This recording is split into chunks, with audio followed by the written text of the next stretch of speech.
fui convidada para fazer um vídeo para vocês, para falar um pouco sobre educação ambiental nas escolas.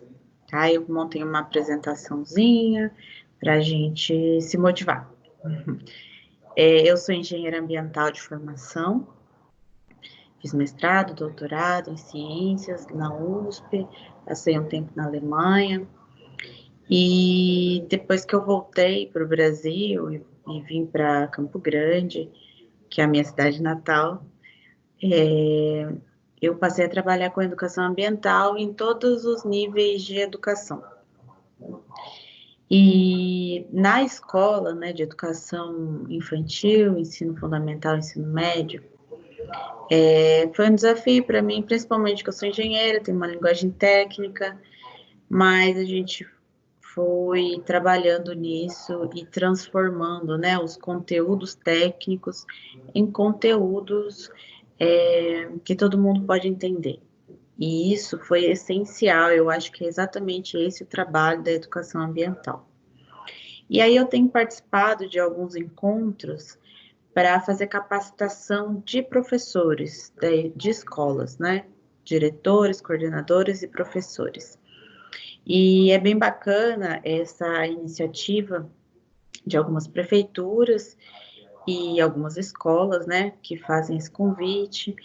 E eu queria mostrar mais ou menos como é que funciona isso e é o start para muitas escolas. Vamos lá, vou compartilhar aqui a apresentação que eu fiz. Vamos lá. Bom, então eu vim falar sobre educação ambiental na escola. O objetivo da educação ambiental, né? A gente vai falar um pouco sobre isso. Primeiro, eu queria falar assim, que existe uma diferença bem grande entre conscientização ambiental, sensibilização ambiental e educação ambiental. Tudo depende de qual objetivo, né? Qual é o objetivo da escola? Qual é o seu objetivo? Falar um pouquinho sobre isso, ó. A conscientização ambiental é você tornar algumas informações conscientes, né? Então, a pessoa não sabia e ela tomou ciência de algum conhecimento, então ela está consciente daquele conhecimento, daquela informação. É consciente, né? Ela consegue, as pessoas, os adultos, as crianças conseguem assimilar esses conteúdos. Então, conscientização ambiental. A sensibilização ambiental é um pouco diferente. Eu pego algumas consequências, né, de ações e mostro essas consequências para as pessoas. Às vezes, o objetivo é chocar, né? Você choca as pessoas, às vezes é motivar, às vezes é sensibilizar. Então, na verdade, a sensibilização é um recurso para você trazer sentimentos dos outros, né, do seu público-alvo, para aquelas questões que você está apresentando. E a educação ambiental, além de levar informação, você ensina como tem que fazer, quais são as possibilidades, né? E eu queria aproveitar essa época de pandemia e fazer uma analogia com isso, né? Todo mundo é consciente. Bom, depois de tanta informação, todo mundo é consciente sobre a capacidade, a facilidade do vírus, do coronavírus, né? A Covid-19 se espalhar. É muito fácil. Então, todos têm consciência sobre isso, né? Quando a mídia traz, são tantos casos de mortes, as cidades que estão com sucesso ou insucesso do controle da doença, você acaba sensibilizando algumas pessoas. Então, traz todo tipo de sentimento, né? De raiva, de ódio, de empatia, de querer ajudar, de desespero, de medo, tem vários tipos de despertar, né? Que sentimento você desperta na pessoa. E a educação ambiental, ou a educação nesse caso do coronavírus, como seria? É a parte de ensinar como fazer. Então, eu sei que o vírus é super rápido, né? E dissemina de uma maneira muito rápida, mas como fazer? Então, eu ensino que você tem que tomar cuidado, que seria bom ficar em casa, guardar os velhinhos, né, dentro de casa e não deixar eles saírem, fazer as coisas por eles, usar máscara, lavar a mão o tempo todo, usar álcool em gel, evitar sair sem necessidade. Então, tudo isso é eu ensinando as pessoas como agir. E a educação ambiental é a mesma coisa, é eu ensinando as pessoas como agir na interação homem e meio ambiente, né? Homem e natureza. Porque assim, a gente tem consciência, a maioria das pessoas tem consciência ambiental. Não, eu não posso fazer poluição porque vai causar um estrago no meio ambiente. E a sensibilização, aquelas fotos e vídeos de lixo no mar, nos rios, é, essas, essas imagens e essas chamadas, né? Para você sensibilizar essa sensibilização pode causar um impacto positivo, que é fazer você mudar de atitude. Mas fazer você mudar de atitude, às vezes, é só um pensamento. Agora, se você educa, ensina como é que você pode mudar de atitude, aí eu acho que é um caminho mais concreto, tá? Então, quando você está trabalhando com educação ambiental, tem que ver se é isso mesmo que é o objetivo da escola, se é para educação ambiental, se é para sensibilização ou conscientização. O que eu vejo nos programas, né, escolares é que a maioria chama uma vez por ano, no máximo 2 vezes por ano, para fazer uma sensibilização e uma conscientização ambiental, principalmente na Semana do Meio Ambiente, né? No mês de junho tem muitas programações voltadas para o meio ambiente. E nas escolas também é assim. E a parte de educação ambiental, não é todo mundo que faz. Às vezes você ouve falar que a escola faz educação ambiental, mas na verdade não. A educação, como qualquer outra esfera de educação, você tem que ensinar e é um trabalho contínuo, né? Como é que você ensina o seu filho que tem que escovar dente todos os dias, com o jeito de escovar o dente? Você vai lá, mostra uma vez e ele aprendeu? Não. Então você mostra e mostra de novo e mostra de novo, pela repetição ou por informações novas, ou você sensibiliza com o lance da cárie, né? E depois de um longo processo de educação, ele passa a fazer aquilo automaticamente. E é esse ponto que a gente precisa chegar na educação ambiental. A gente vai falar, a gente vai ensinar, mas vai ter um momento que vai virar automático. Quando virou automático, aí significa que deu certo. Quem que é que educa, né? Os educadores educam. Então, diretores, coordenadores, professores e pais. E nessa parte da educação ambiental é a mesma coisa. Então, escola e casa estão vinculadas nesse processo de educação em geral, mas também na educação ambiental. E qual que é o objetivo, então, né, de promover educação ambiental na escola? É ensinar as crianças a interagir com o meio ambiente. Não é só mostrar as coisas ruins, as coisas trágicas, mas ensinar quais são as formas boas também e qual que é a ação e a reação. Eu faço isso e a consequência disso é essa. Então, se eu fizer desse outro jeito, a consequência vai ser essa outra consequência, que pode ser melhor ou menos pior, ou uma consequência boa. Então, é isso que a gente faz, educa as crianças. E eu tenho esse questionamento: será que os educadores atuais, aqui, eu como mãe, você, né, como pai, mãe, ou como professor, professora, sabe quais são essas formas corretas de interagir com o meio ambiente? Então, às vezes, a gente pede para os professores fazerem esse papel de promover educação ambiental nas turmas, com as turmas, mas às vezes ele também não sabe, né, como fazer isso. Eu não sei qual que é o jeito certo. E a gente tem muitas informações soltas, né? Muita informação. E a gente não sabe o que é verdade, o que não é verdade. E não é preciso saber, né? Não é para todo mundo saber. Os profissionais que trabalham com o meio ambiente precisam saber disso. Eu sou engenheira ambiental, eu preciso saber disso. E aí eu posso passar isso para vocês. Então, num programa de educação ambiental na escola, é muito importante chamar um profissional que trabalhe com o meio ambiente mesmo, para saber passar as informações corretas. Um exemplo, às vezes a gente vai procurar material na internet e vê que os gases do efeito estufa provocam um buraco na camada de ozônio. E os gases do efeito estufa, eles estão vinculados ao efeito estufa, ao incremento de temperatura, aquecimento global, mudanças climáticas. Então, é diferente e as pessoas erram o tempo todo.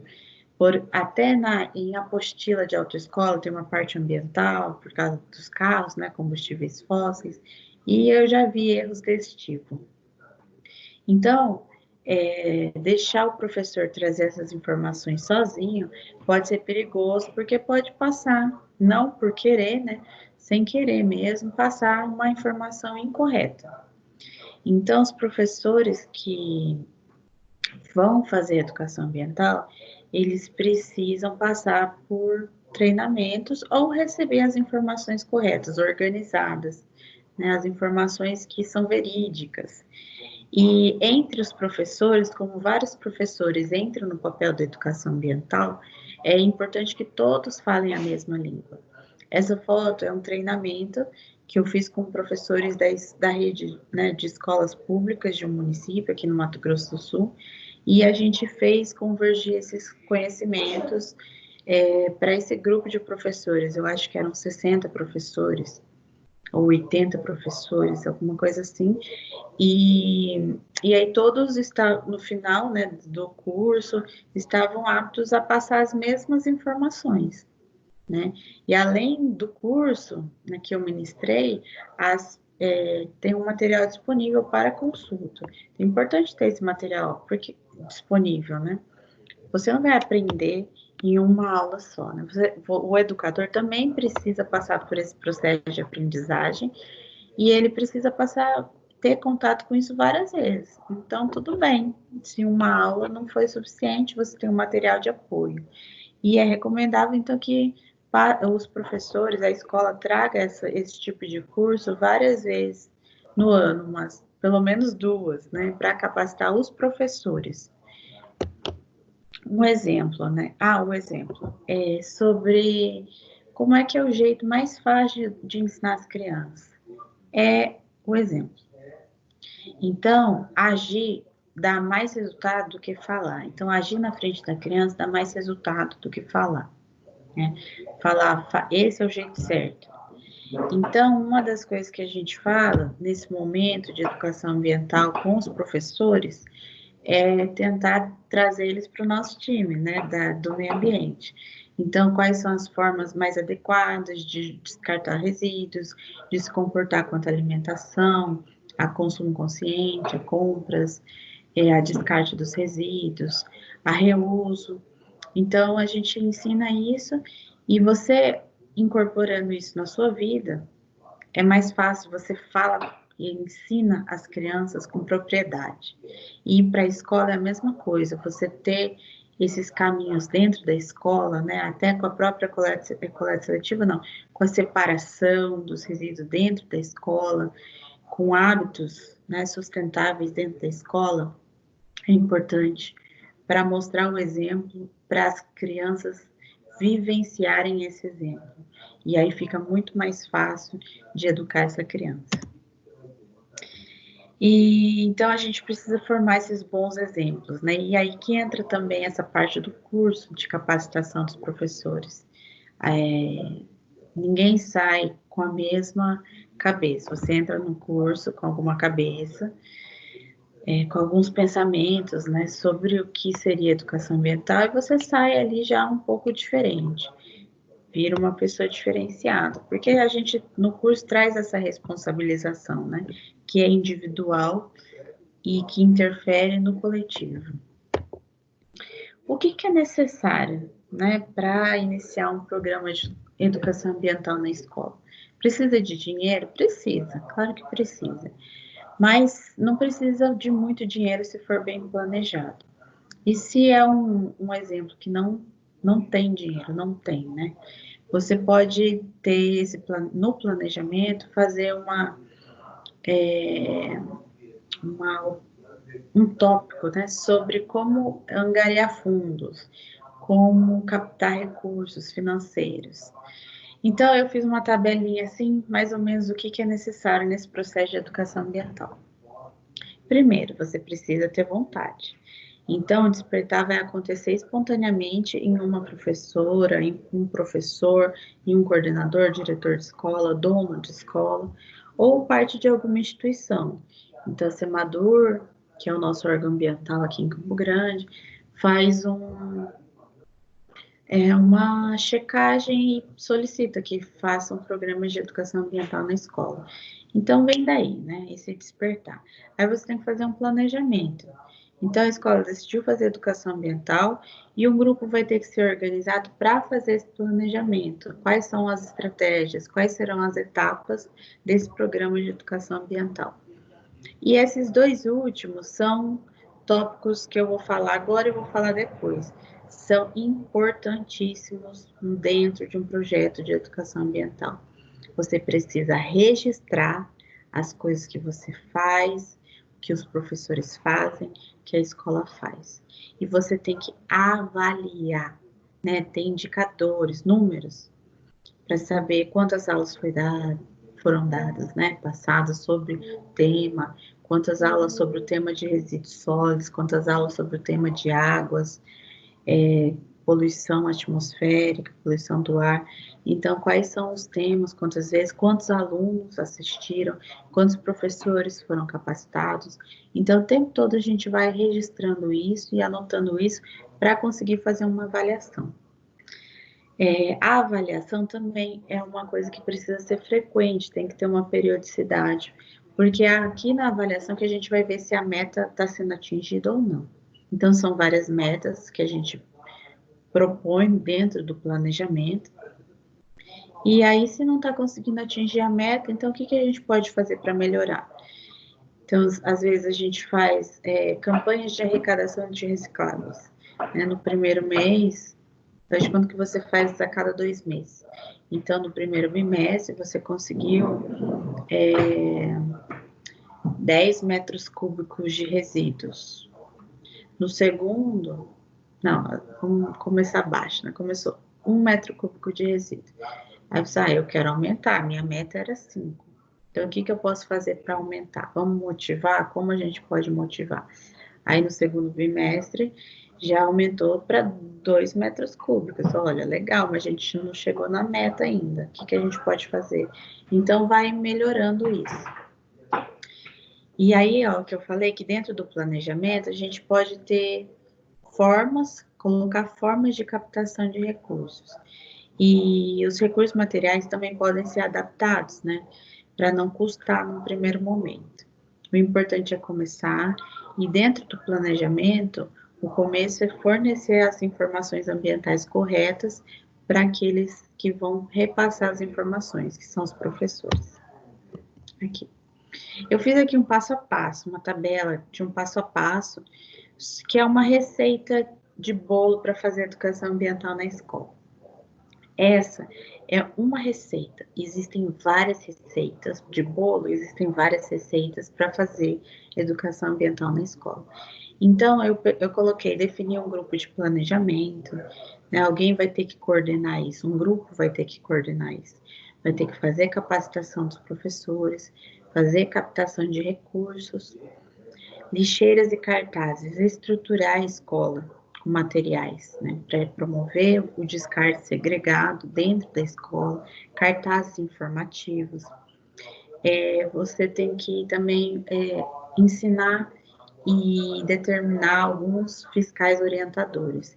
Não para falar, você fez errado, mas ficar meio de olho assim no descarte. Agora está tendo descarte separado dentro da escola, quem que vai olhar isso? Os professores dentro da sala de aula, nos corredores, né, no pátio, pode ser tanto o inspetor quanto os profissionais de limpeza, funcionários da limpeza da escola. Então, todo mundo pode ter uma função dentro do programa de educação ambiental da escola. A frequência também é importante. Qual que vai ser a frequência de trazer temas de meio ambiente para a sala de aula? Uma vez por semana? Quais são as disciplinas que vão trazer esses temas? Qual que é a frequência de fazer a capacitação dos professores? Qual que é a frequência de fazer ações motivadoras? E como ações motivadoras, a motivação, eu trago alguns exemplos. Arrecadação de recicláveis com gincanas, e eu posso premiar, né, a turma que trouxe mais. Eu posso promover vários tipos de gincana, até de gincana de conhecimento, tipo quiz, né?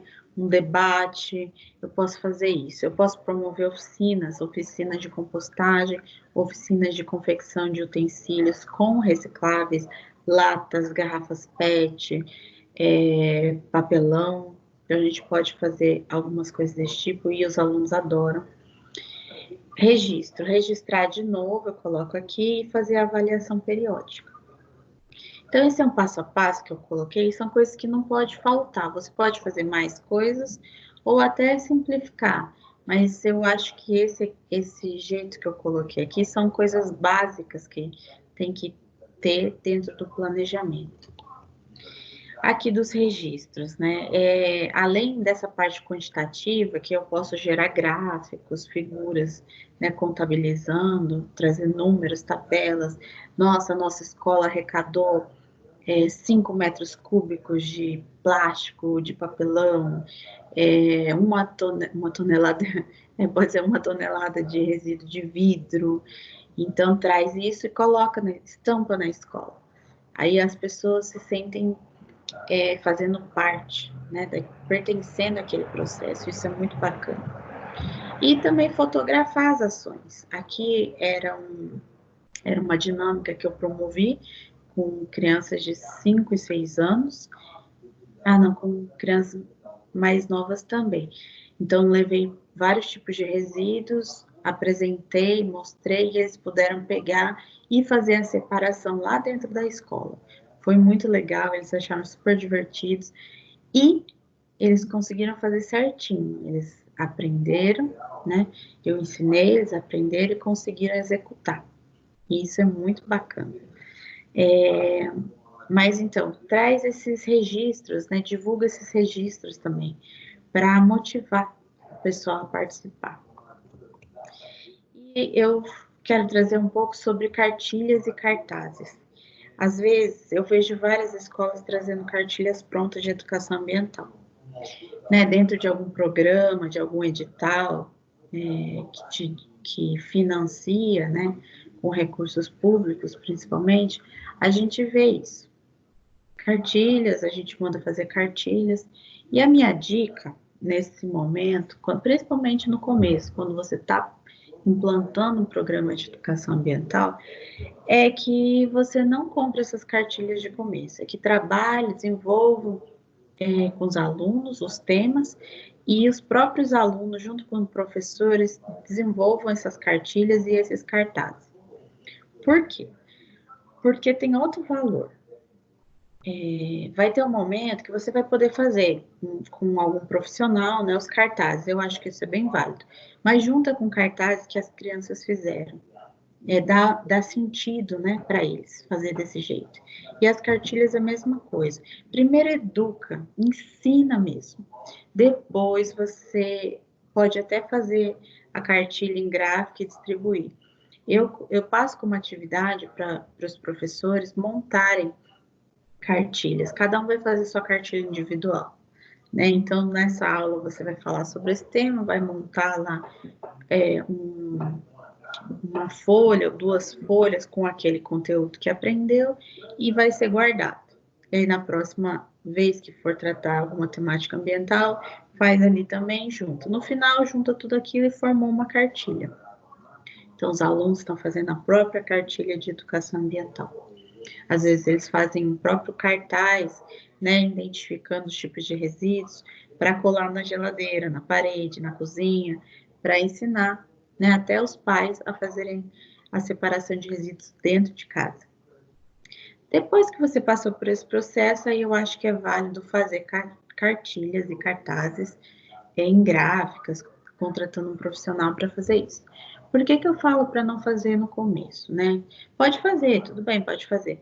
Mas se você não faz a sensibilização, a conscientização antes, aquilo vai virar mais um resíduo, né? Então, cartilhas viram resíduos o tempo todo. Então, eu acho que é bacana a gente trabalhar os temas antes de distribuir cartilhas. Aqui eu trouxe alguns exemplos. Esse foi o curso de capacitação.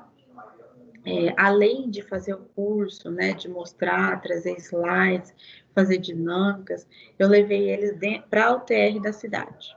E lá eles tiveram que colocar a mão na massa, literalmente, e eles desenvolveram também cartazes, fizeram cartazes, explicaram seus cartazes junto com os resíduos, o tipo de resíduos que eles coletaram dentro da UTR, e são trabalhos bem bacanas para a gente fazer com os professores. Talvez até com os alunos, mas tem que ser de uma forma mais organizada, né? Criança e resíduos, eu acho que tem que ser de uma maneira mais organizada. E aqui já com crianças, né? Eu desenvolvo esse trabalho com as crianças, até os professores vão acompanhando, né? Quais são os métodos que a gente vai aplicando. E essa escola que eu trabalhei o ano inteiro, e nesse ano eu estava trabalhando com os professores. Então, eu estava capacitando os professores para eles fazerem o processo de educação ambiental dentro de sala de aula. E isso é muito bacana também.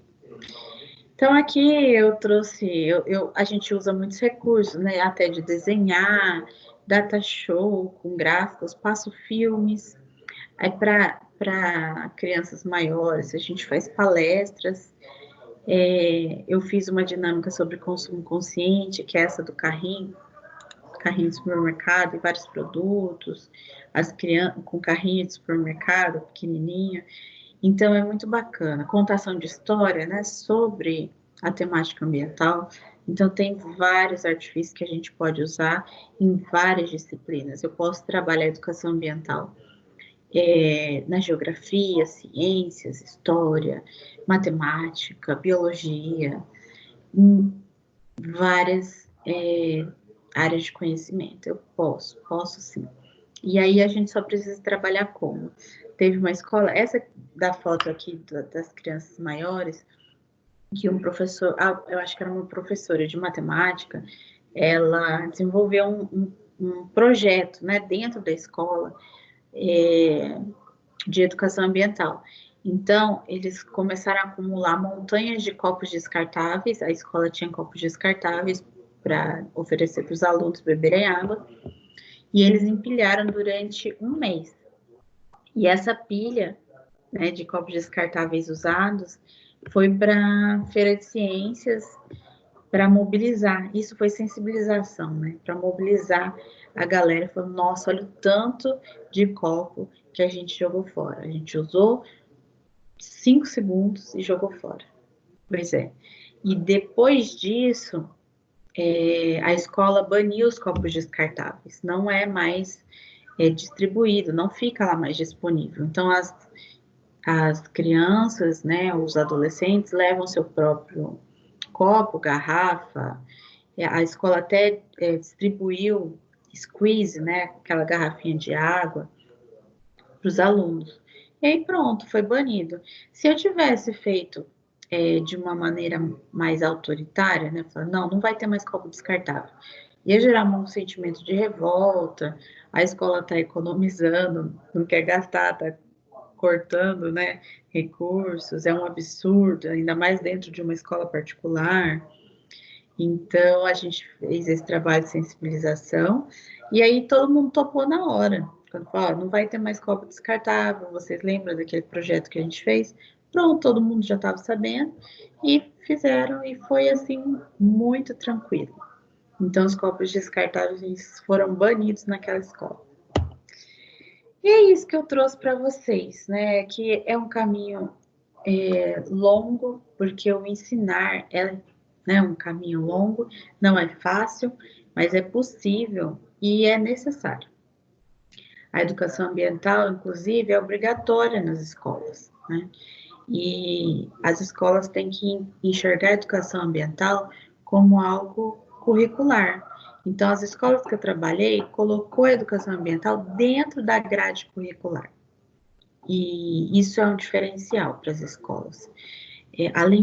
Assim, a gente está fazendo isso, ensinando as crianças a interagir com o meio ambiente. Tudo bem. Nesse processo de ensinar, a gente está formando cidadãos mais responsáveis, sobre os seus próprios atos dentro da sociedade, dentro do ambiente onde ele mora, trabalha, estuda, e isso faz a diferença, né, na geração que está aprendendo e que são os próximos adultos. Então, a gente está formando adultos que vão saber se interagir com o meio ambiente, saber das suas próprias responsabilidades e não ficar acusando culpados, né? A gente ainda está numa geração que se aponta muito o dedo e indicam culpados. E esse processo de mudança é lento e vai começar agora na nossa geração. Eu coloco aqui o meu e-mail, estou disponível, né, para prestar esclarecimentos, dar dicas também de como começar, mandar material, faço isso de bom grado. Tá? Então, contem comigo para o processo de educação ambiental na escola de vocês, no município de vocês, e é isso. Meu nome é Marjolie e qualquer coisa estou à disposição por e-mail, beleza? Então, gente, por favor, entrem nesse barco comigo, vamos fazer educação ambiental nas escolas. Um beijo, espero que tenham gostado do vídeo e que tenha sido útil. Até breve, espero um e-mail de vocês. Tchau, tchau.